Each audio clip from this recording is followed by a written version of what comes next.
it was like a no-brainer, man. I mean, they told us about the East Side. They really pretty much used to talk about the East Side, Raymond, Number One, Iron Man. So all those names were familiar to me by my OG homeboys. You see what I'm saying? Mac Thomas, Big Honcho, um, they were Big Bam. All of them names were, Calvin Woods. I can go on and on and on with these names from the East Side. These was East Side dudes. Some of them end up being West Side by way of Hoover, but these were names that was, that was ringing. Basically, and who my homeboys frequently mentioned and who they told me about, especially Raymond. He was always somebody that was talked about on the West Side by the big homies. Did you ever get a chance to meet Raymond?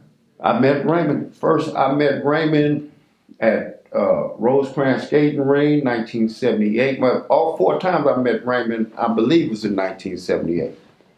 But the first time being at Rosecrans Skating Ring, second time being at a Crip meeting at Centinela Park, third time at a Crip meeting at Real Rogers Park. In fact, that Crip meeting with the Freedom of Information Act, I'm pretty sure if somebody go in there and get the footage that these sheriffs and these LAPD have of that meeting, they would have a treasure right there because Raymond was right in the middle of that meeting. We had to basically get out of that meeting because it was just unfathomable to conduct with all the police surrounding us like they did. But that was in 78. Then the last time I seen Raymond, he had 61, white 61 Chevy. We was at a party, and I think in Cute. We was in Cute Hood. I rolled up on him and kicked it with him at a party out there, and that's the last time I seen him. So at Will Rogers Park in 78, in your estimation, how many Crips showed up? Everybody showed up. In my estimation, at that one Crip meeting, it had to be 200 to 300 Crips at that Crip meeting at Real Rogers Park. And Raymond was able to do that.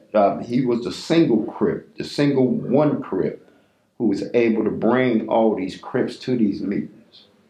Are we able to talk about what Raymond talked about at that meeting?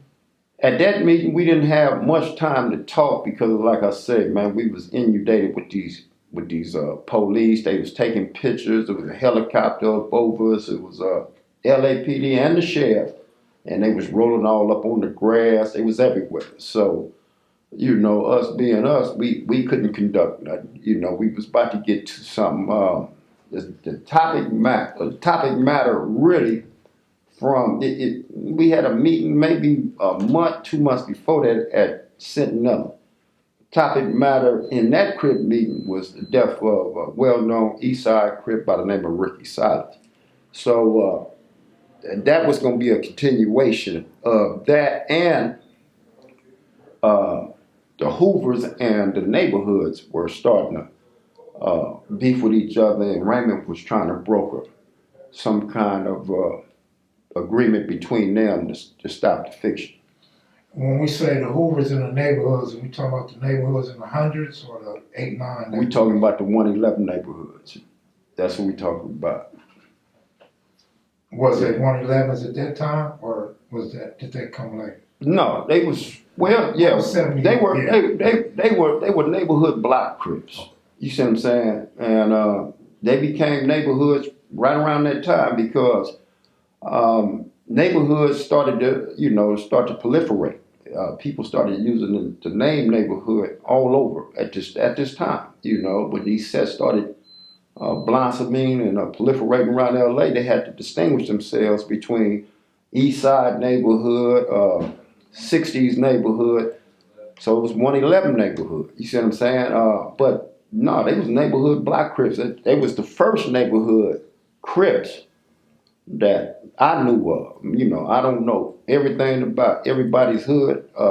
60s at that time was 60s Crips. It was the rolling 60 Crips. You see what I'm saying? They was the first rolling Crips. They eventually became neighborhoods themselves. But when that happened, you have to speak to somebody from 60s. Now, I don't know.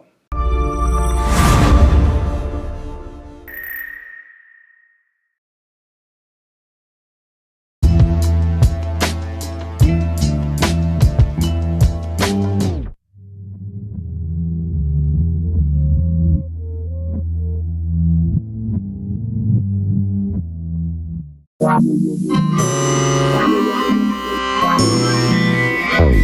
reminiscing about the days of way back.